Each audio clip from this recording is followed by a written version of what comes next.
Georgia Tech's defense was just too difficult for us tonight. We obviously settled for too many threes, but it is a difficult defense to get inside. You have to make some from the perimeter, and we didn't. You know, the last two games, we have 15 turnovers, 19 turnovers. We can't play at that level. We can't make those kind of mistakes. You know, that's really what the game revolved around. Too many mistakes and not making shots. With Marek in there, he's a good player, but he has trouble when he gets one-on-one with those guys, and he got one-on-one, and they turned on him, and, you know, that's a weakness that he has, that he can't guard those guys in that one-on-one situation. At some point in time, you have to look in the mirror and say, I'm shooting 27% from the three. What am I going to do? What's the best way to help this, and help me and help the team? And we're, you know, both Tyus and him are really looking to shoot threes, and percentage-wise, it's not a good play. I put Buddy in because we needed somebody to be a threat, and he made a couple, he made some, but he made some good passes that got it inside. But he's not quite ready to go that much right now. We're relying on our veteran players in these situations, and today we just didn't get the job done there. Welcome to the Cuse Militia Podcast with those two unapologetically biased, orange-blooded homers, Sean and Joe. All right, what's up, Cuse Nation? Thanks for tuning in to the Cuse Militia Podcast with Sean and Joe. If you like it, as always, please subscribe.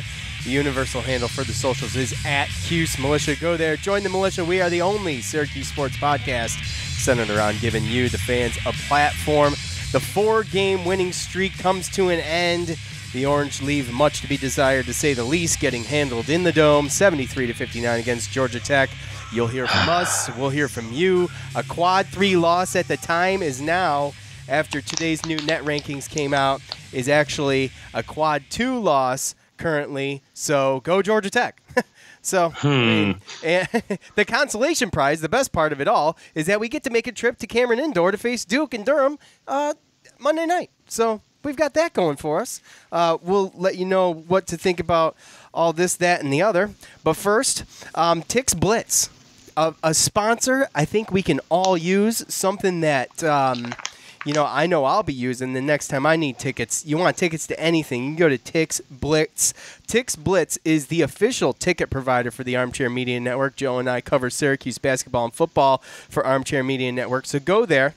Unlike other ticketing providers that sneak in extra fees and unexplained service charges, at Tix Blitz, the price you see is the price you pay. Unnecessary fees shouldn't prevent you from seeing the sporting event, the concert, the Broadway show, or whatever you decide to choose to go see. Go to TixBlitz.com and enter the promo code ARMCHAIR at checkout to receive 5% off your total ticket purchase. That's TixBlitz.com. Promo code ARMCHAIR. Tix Blitz. Guaranteed seats, guaranteed emotions. Okay, so we do have a couple announcements. First, I always forget to mention this, but we have listeners all over the country, and if you're going to a Cuse game in your area that's away from the Dome, you can always send us your pictures. You can email them to us at cusemilitia@gmail.com, or you can hit us up on socials. You can, or however you want to do it, however you can get them to us. Mention us and tweet them and mention them to us, and I would be happy to retweet pictures from away games from you guys that are going to some of these games. So that would be cool. So there's that. Now, linebacker Shai Cullen, he has been suspended academically for the spring semester. Suspended from even attending the school.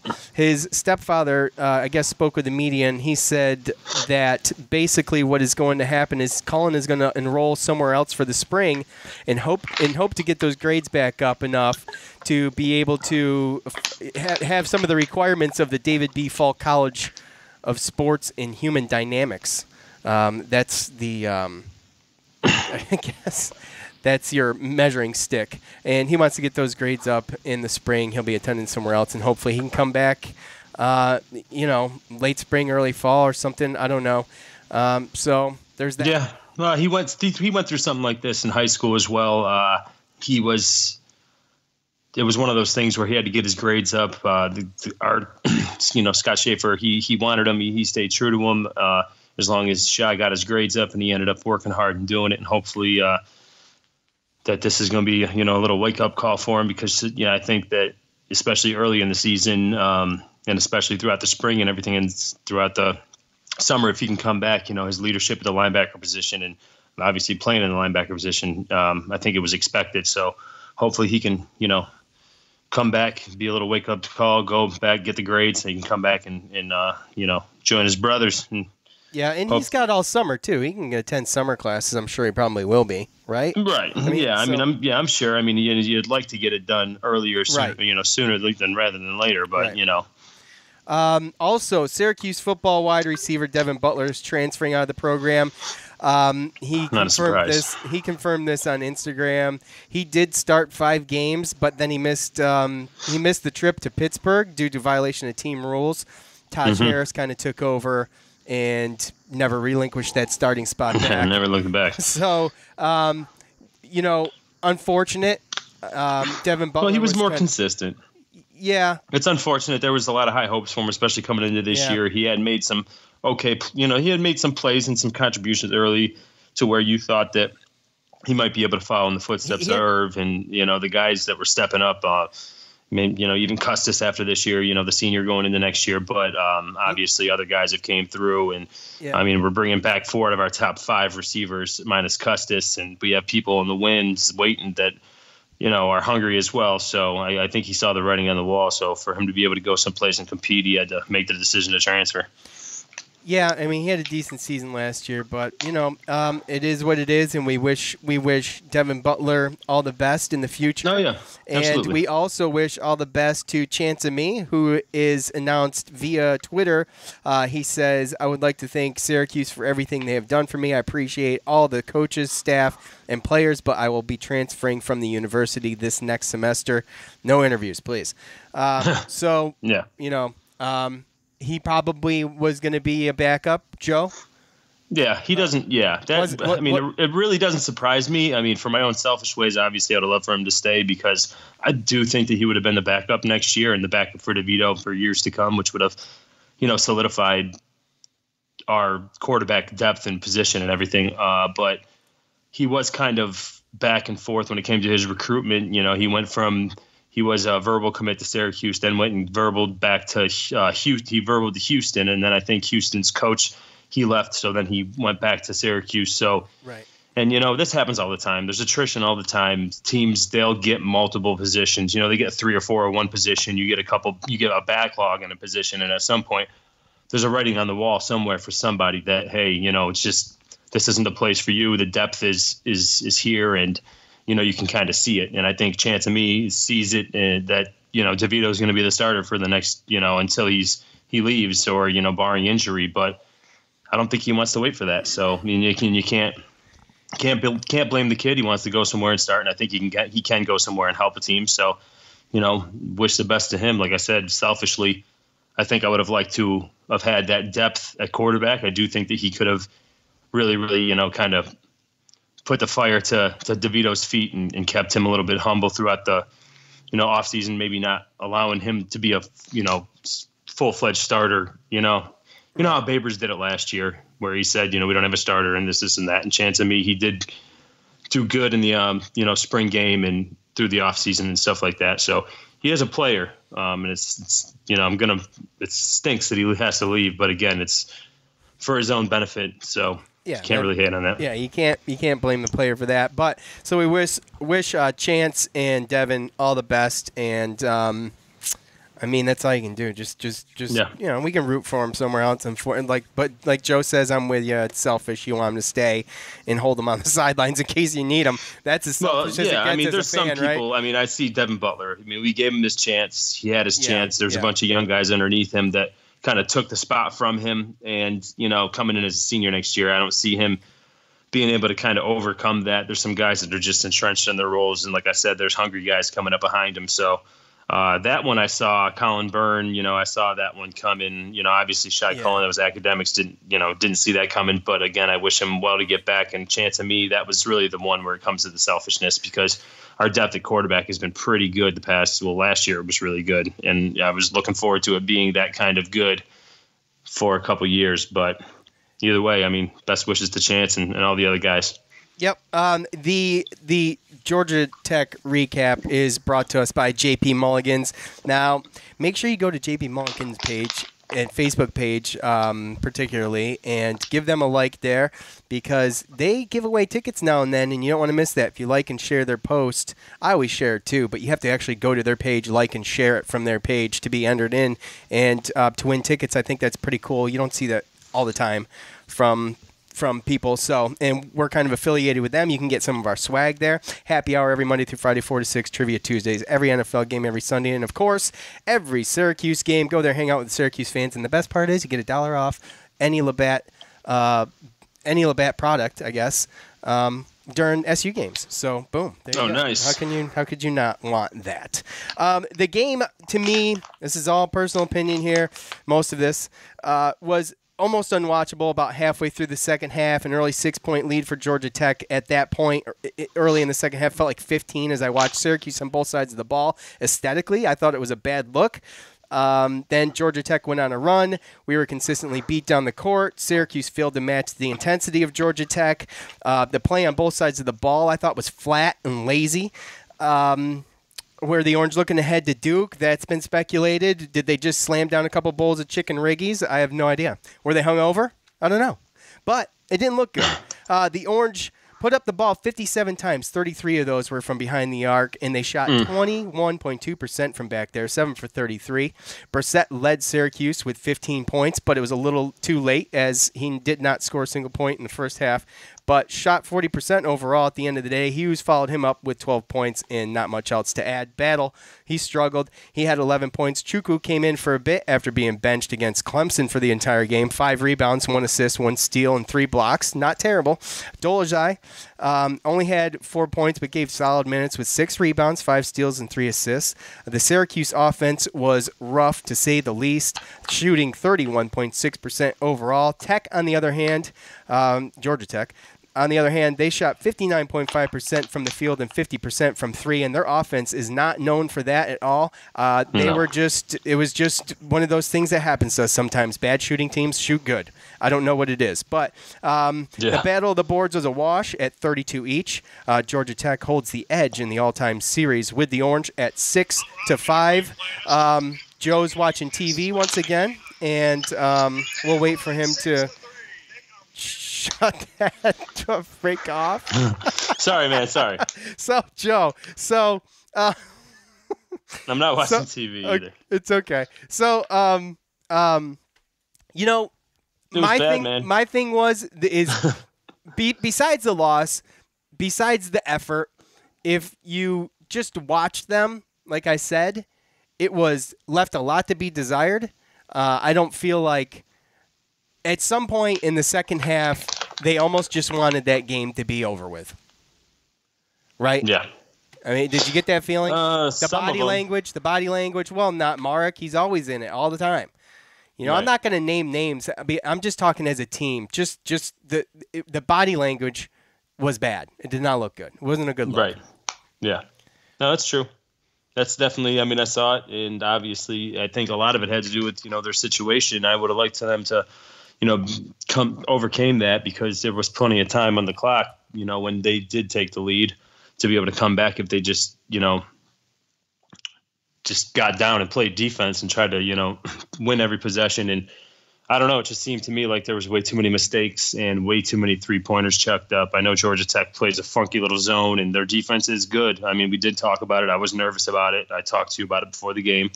And it happened to be one of those games where our offense was just atrocious. And, the effort on defense was really where I saw it, though, because you're looking at the worst offense in the ACC. Yeah, we talked about it. Ken Pom had them ranked like 222 adjusted offense, not a good offense. And it's not even like they shot the lights out in 3. I mean, they shot, I thought, pretty efficiently, at least the 2 guys that made some.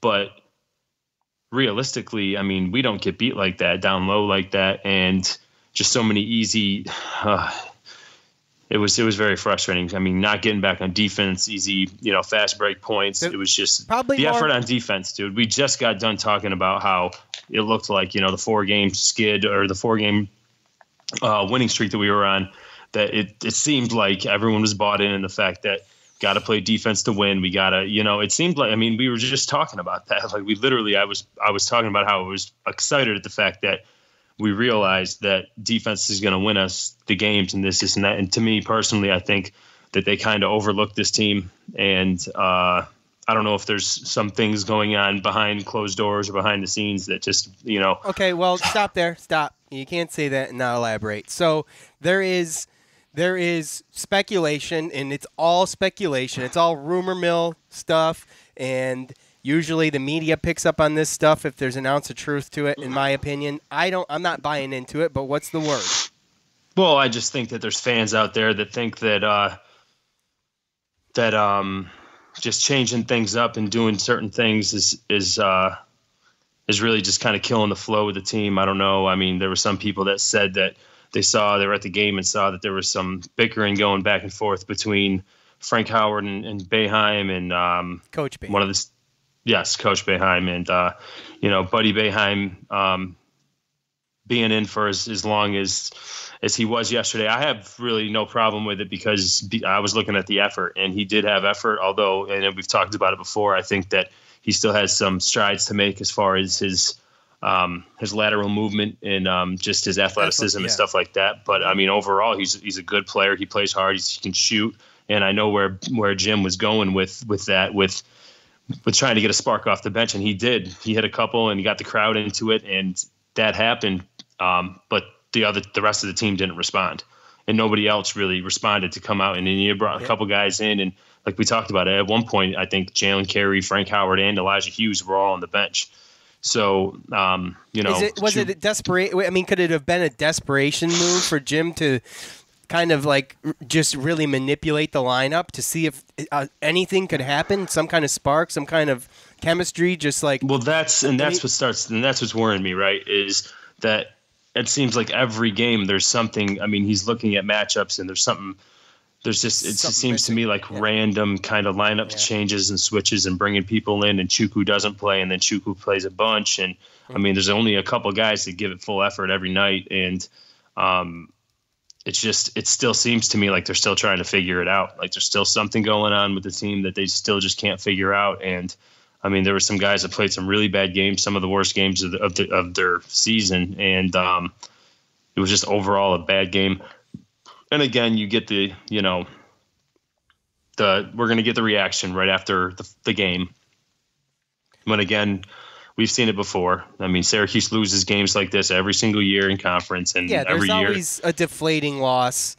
There's always, 1 year it was St. John's. Remember that one? With Tyler Lydon. Last year it was Notre Dame. Remember that? Yeah. And right now it's Wake Forest. So.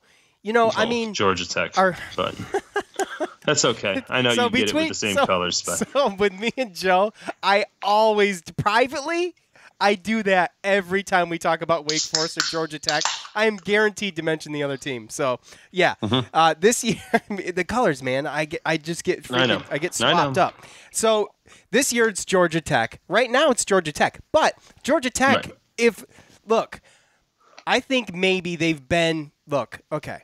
I know they're probably not going to be some stellar standout ACC team, but if they can play like that against everybody else in the ACC, they're gonna be in some close games. They only lost to Virginia Tech by 3, and held them to 50 points. So they might come up. They could come up with another upset to keep them as a quad 2 team. It can happen. The problem with that game is it was at home. And so you're right on the cusp. Their net ranking is 75. That's right on the edge. That's at the very outside edge of a quad 2 home game. So, I'll tell you what. If Georgia Tech plays defense like that, their next 3 games at Clemson, home against Louisville, home against Notre Dame.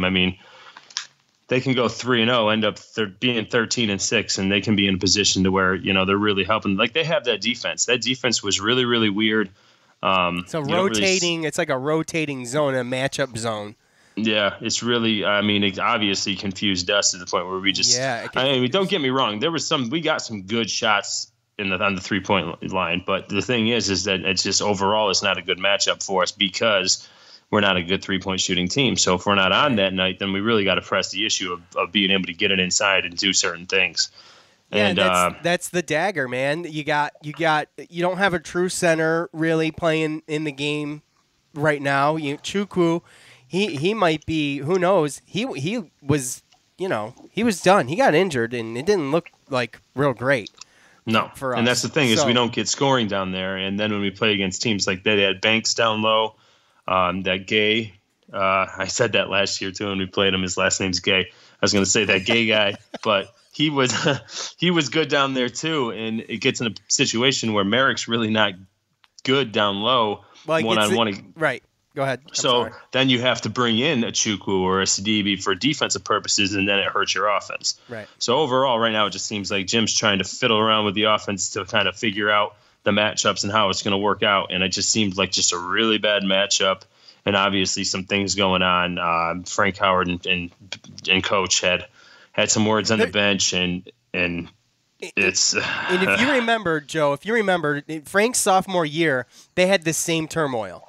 Last year it did not happen that much because there was no one to come in for Frank. So when Frank would do something stupid, and he did get better throughout the year, but when he would do something stupid his sophomore year, he'd get yanked. Last year, Coach did not have the ability to yank Frank and put someone in because Howard Washington was on the sideline, he was injured, and there just was no one to really take his spot. So this year, he has people to take his spot. So we're back to that, and Frank has Frank's but he's got the ability, and he had the ability last year to make a bad play and then come back from it because he knew he wasn't getting pulled. And now it's back to, like you said, the same thing.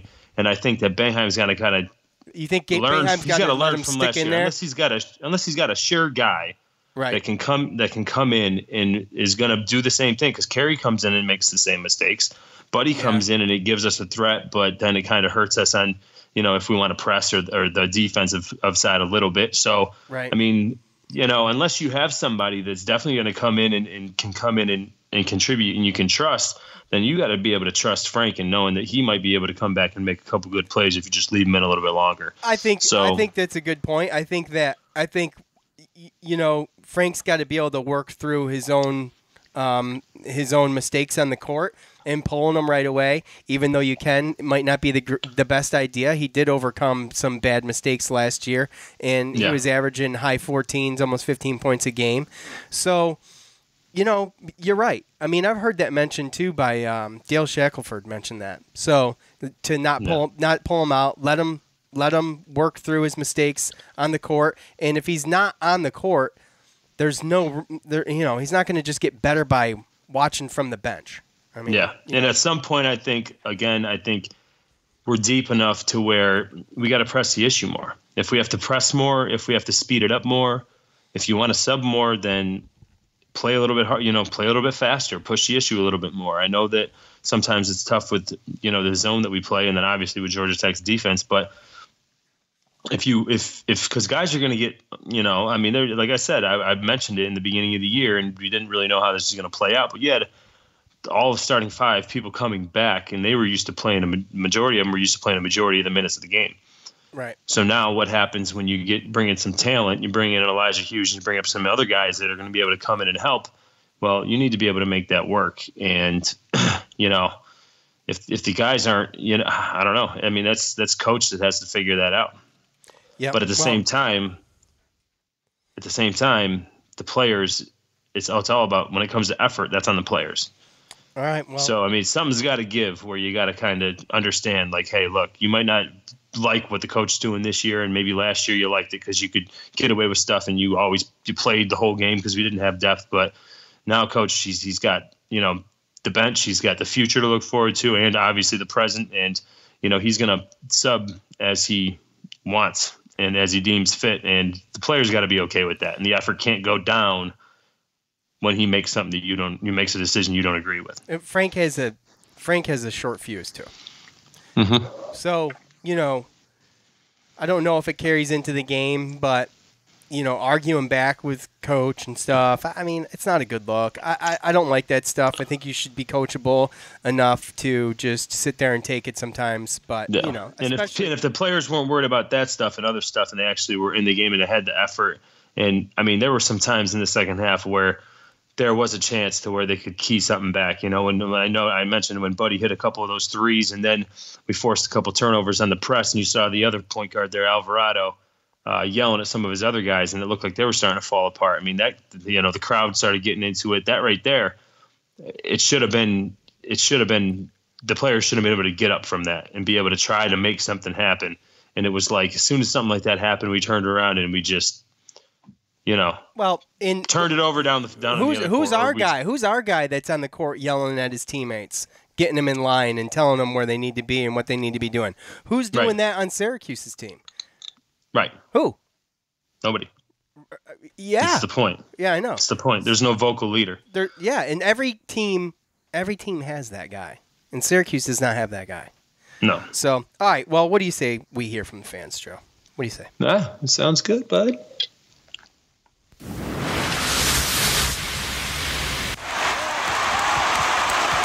It's time to hear from you. The loudmouths from the Loud House. The best damn college sports fans in the nation. You guys know the deal. The universal handle for the socials is at Cuse Militia. Go there. I propose the question at the end of every game, and you can find it on Facebook and Twitter. So, the fan feedback is brought to us by MyBookie. Look, the NFL playoffs are here, What better time, what more fun could you have than betting on some NFL playoff games? If you're going to get in on the action, if you want to bet online, go with MyBookie. Don't be the guy with no rooting interest as your friends and relatives sit around watching football this year.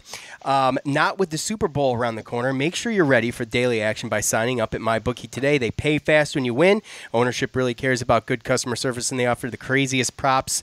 So where you bet on is just as important as who you're betting on. And if you want to make money during this NFL playoff season, you got to go to MyBookie. I trust them, but don't take my word for it. Check them out for yourself. Join now, and MyBookie will offer you a 50% deposit bonus. And make sure you have a nice bankroll for the NFL playoffs. Use promo code CUSE25 when you deposit to activate the offer. That's promo code CUSE25 at MyBookie. You play, you win, you get paid. And if you've never done any online betting before, research it, make sure it's right for you. And if you have done it before, you know the deal. Jump right in. Go to MyBookie. MyBookie.ag. Okay. So. Yeah, it's tough to be boastful about winning the MyBookie pick this week, but didn't really necessarily go my way. Although I did win it, but didn't go the way I thought it was going to. No, it's all good. It's all good, and that's what that's what's good about the line, I guess. You can hope for one thing to happen and still win.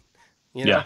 But it didn't quite work out that way. At USA Proud 123, don't understand why they don't drive to the basket. Seems like all they want the lazy way to play by shooting up threes all the time.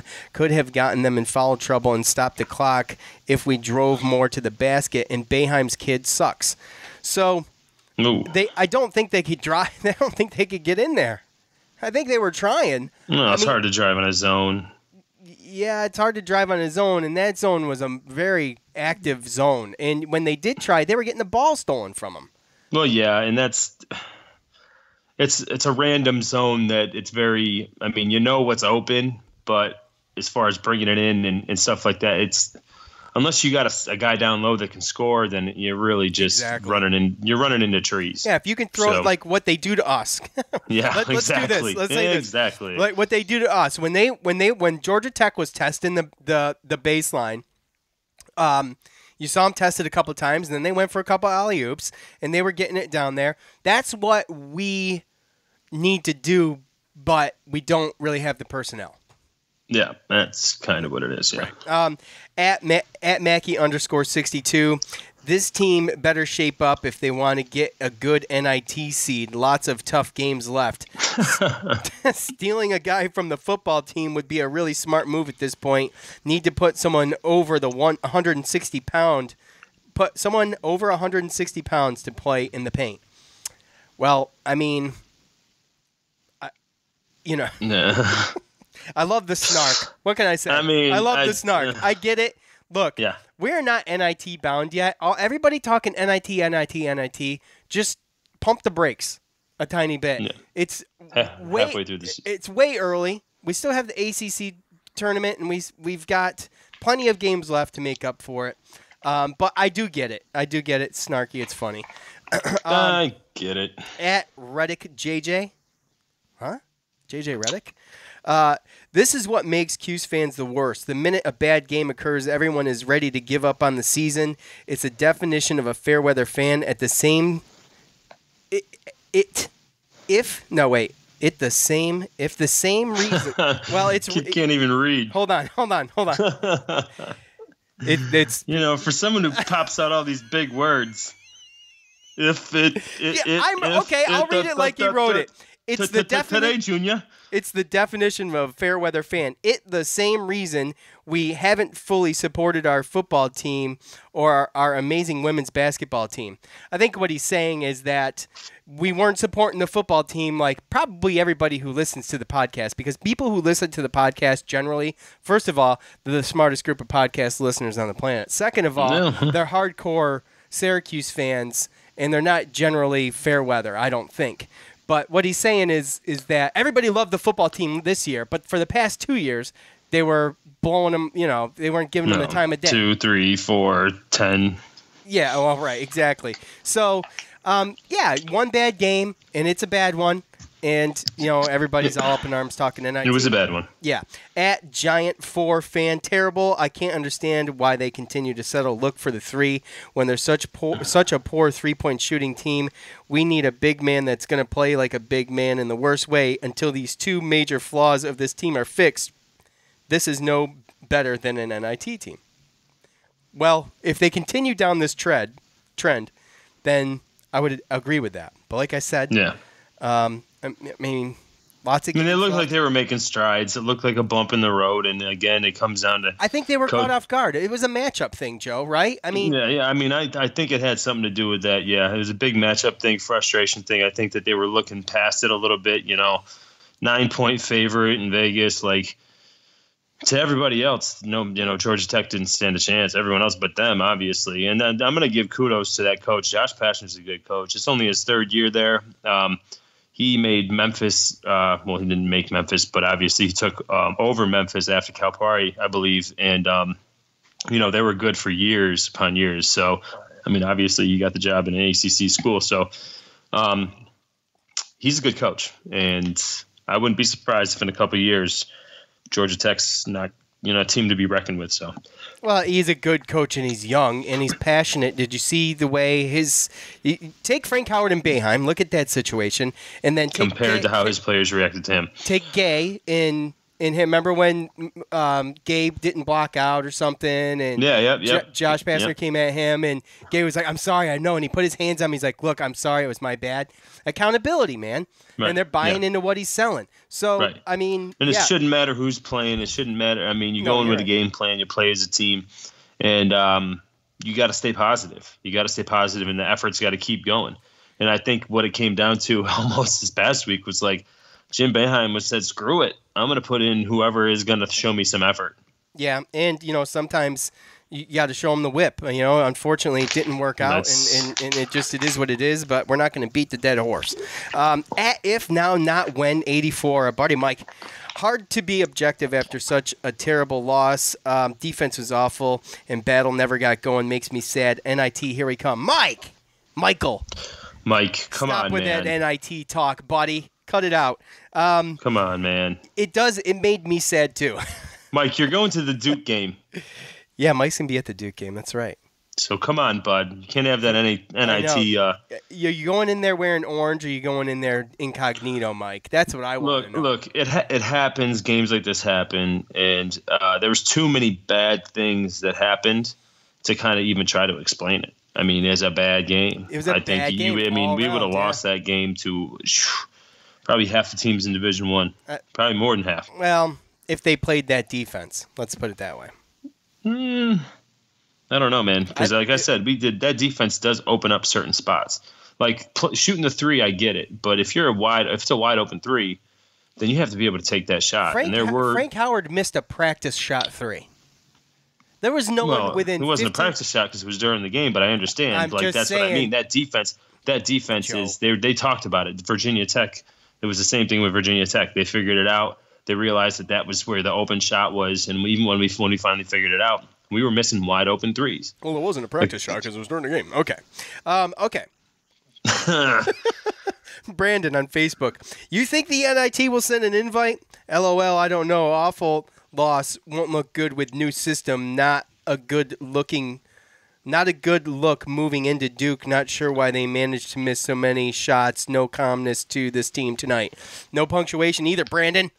So, the new system, which we are going to explain at some point, it's formulaic, and it also is there's an algorithm involved. So that way you and I will never know how they get the final number. So never. never. But never, ever. And that's the NCAA for you, like we said. But we'll go over that. But then not looking good with the new system. I don't know if that's the case quite yet, because actually with the new system, that went from a quad 3 loss to a quad 2 loss. After they beat us, they moved up. And it actually helped us a little bit at the end of the day. So, I don't know. But, no calmness. I mean, they were frustrated. You could see, we talked about the body language. It was bad. So, Jay says it was a bad game for Jim to put in Buddy in the game just to see what happens. Okay, so this is what I'm seeing from some of the fans. That Jim put Buddy in the game to see if he could bring us back, and once he was making mistakes, and he went 1 for 8 from the 3-point, or 2 for 8 from the 3-point line. Once that happened, 3 for 8. 3 for 8. Once that happened, and he kind of fizzled out, and we weren't making a comeback. He didn't immediately make the change. Yeah, and I think people expected him to. Right. But again, right. I mean, come on. I mean, Jim gets.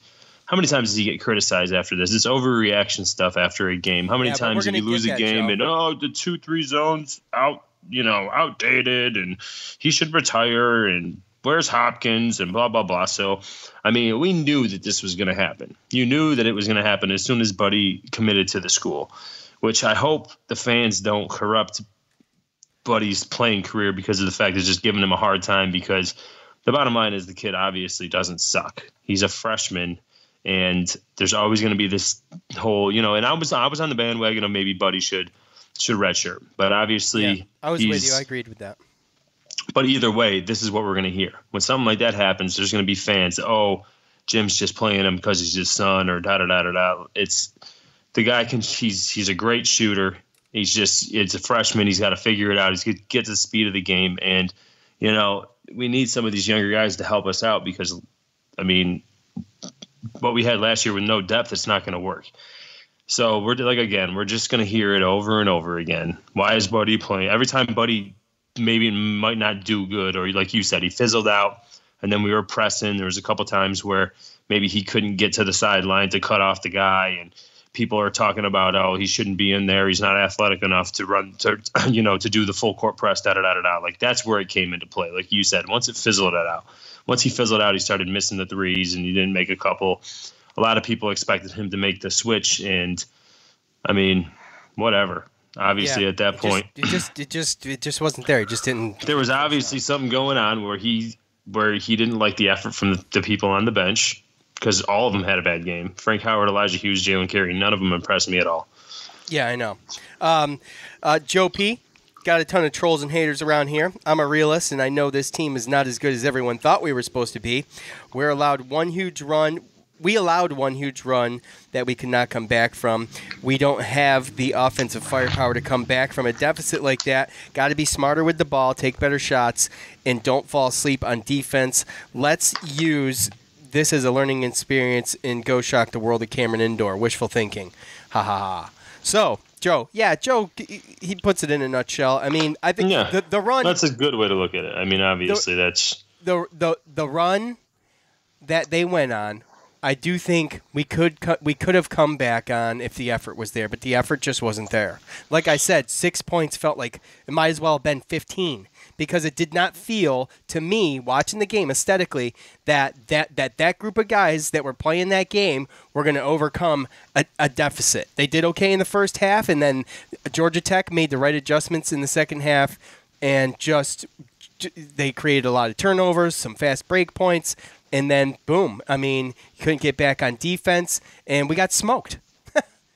Well, yeah. I mean, dude, it was a 27-26 game at halftime, and within the first 6 minutes, it got to 44-30. Right. So exactly. again, it's a game of runs, and we didn't play good enough, and they had a good enough defense to where we never had our run. Yeah. I mean, there was a point again where I think after Buddy hit a couple, threes or whatever, that I think we got it within 10 at around the 10-minute mark, we had it within 10. And then they jumped back up to 13, then 12, then 11, then 13. I mean, it just stayed there. So like what Joe said, other than that one run in the first 6 minutes of the second half, I mean, we played them equal in one of our worst shooting games, no effort on defense. It was good defense in the first half. That's what kept us in it. Plus, they're a horrible offensive team, 220. So right. Here's Steve responding to Joe on the Facebook page. This team, with the talent coming back that they have, should be a top 5 team in the country. Now, we've addressed this. It's a fallacy to say that because it's the same team that struggled all last year. So top 5 coming back, got to get that out of our heads that even means anything, really, because it's right. You know what I'm saying? If Duke next year has their starting 5 come back, now you can say something. It's a different group of guys. But because at the same time, Duke isn't. They're the number 1 team. Well, exactly my point. And we were on the bubble last year, and we're on the bubble right now. Right, but I'm just saying that last year we barely made the tournament, and just because we made a run, all of a sudden people expect it. We made a run, but those games, I think those 3 games that we won were decided by 5 points altogether, something like that. So anyway, he goes on, for whatever reason, they simply play like they haven't played together at all. I agree with that. The what do you want to say? The chemistry just was not there last night. No defense, and at least tonight, no effort. Battle averaged 25 points a game last year and plays like he is a freshman this year. Not one attempt to drive the lane and get into the line to get to the line the entire game, and that is coaching. Well, I mean, that's objective, I guess. You could make an argument. I mean, I think it is objective because we've heard it in press conferences. We've heard it before. Like Jim Boeheim knows that we're not a good 3-point shooting team. He knows that O'Shea Brissett is under 30%. He knows that Tyus Battle's under 30%. He knows these things. Yeah, you heard that in the coach if people think that it's to say one thing as a coach is one thing, but for the players to actually do it is another. And again, that's just one of those things where it's got to get figured out. Yeah, Nick says, can't believe we're returning the exact same team we did, and we are at this record. WTF, we lose to Georgia Tech at home, and we made the Sweet 16 last year. This is going to definitely affect this year's team come tournament time. The first part of that we just went over with Steve's comment, but I will say that, of course, it's going to affect it. But as of right now, it's not as bad as it was yesterday, and we're 24 hours removed from it. And it's not as bad as it was yesterday. So, you got to put some perspective. Yes, yeah, we gotta just keep an eye on the net rankings, root for Georgia Tech, and hopefully this won't even affect us. We've already got the ODU loss. I think that can contend with this one for the worst one, and hopefully Georgia Tech can battle on, and like Joe said, go on a run here. They got a couple home games coming up in the ACC, so one game at a time. Ladies and gentlemen. Yeah, it's halfway through the season. We have no idea what these teams are going to do. So we just got to worry about the next game. All you can really do, like you said, it was yesterday at parts of the second half. It was almost unbearable to watch. I mean, you almost knew, you almost saw it coming. You there was a couple glimpses, but I think everyone really kind of knew that there wasn't any comeback in the future of that game. So. You get past this, and you just hope that they take all this this anger toward losing this game and what's going on, and work together and go to Cameron and try to beat a really, really good team. Put some serious effort into that game. And you know what? This might be, everything happens for a reason, I believe. And maybe this will light a fire under Syracuse. Maybe they're going to work extra hard. Maybe there'll be chemistry. Maybe they're going to freaking put the effort in that they need. I think if anything, it was a wake-up call. So, all right, you want to get in the fan feedback top 10. We only choose 10. Obviously, between Facebook and Twitter, universal handle for both of those is at Cuse Militia. Go there, join the militia. All right, Monday, January 14th at 7 p.m., Syracuse will head to Durham to face Duke. Duke holds the edge on Syracuse all time at 7-5. Syracuse looking for the biggest rebound game possibly of my lifetime. Many, including some of the media, are chalking Monday night's game up to a loss already. Well, I mean, I refuse to be one of these people because I'm not going to be the dark cloud that hangs over the Orange's head. And, you know, I've read this in the media, and I'm just like, come on. You know, they didn't even land in Durham at the time. So it's going to take heart. It's going to take effort. It's going to take smarts and teamwork. And those are four things that they did not have against Georgia Tech, and it's going to take all of that. It's going to take teamwork mostly. They're going to have to work together to get this done. The tale of Duke goes as follows. The Blue Devils have 3 guys averaging double digits. The top 2, R.J. Barrett and Zion Williamson, they're both averaging over 20 points a game. Barrett 23.4 and Williamson 20.3 respectively. Williamson, whose game is finishing, he's successful 66.9% of the time from the floor, and Barrett is 46.6% from the field. Six-man Jack White only averages 6.7 points a game in 25 minutes, but he can shoot the ball 44.4% from the field, 38.6% from distant. Dukes, as a team, shoots 49.6 from the field, so really good. 33.1 from 3 and 67.2 from the line. So, Joe, I know it's a lot to ask, I know, but they're going to need to put Georgia Tech behind them, obviously. And right. They're going to have to go out there, and they're probably going to have to play the best game of the season if they want to leave Durham with a win, or if they want to leave Durham with some dignity and giving them a run for their money, at the very least. Yeah, that's what you got to look for, dude. I mean, this right here is kind of make or break. I don't think it's a winnable game. It's going to be a quadrant 1 win or loss no matter what. But obviously, all this is an opportunity to beat the number 1 team in the nation. Something that Florida State came up short on Saturday with, and I'm kind of happy for that because I didn't want them going back home with a loss. So they weren't going to lose 2 in a row. Is what you're saying, right? Yeah, exactly. And you know, I'm not going to say one way or another what Duke fans are going to think, but I bet you Duke fans probably wish that we would have beat Georgia Tech on Saturday as well. So, yeah, they don't want us coming in there with a chip on our shoulder, right? Well, this is the thing: is Duke fans know. I was talking to your brother, and Duke fans know that they get everybody's best shot, especially when you go to Cameron. Even though it's a tough place to play, I mean, every time someone has a chance to beat Duke at Cameron, I mean, come on.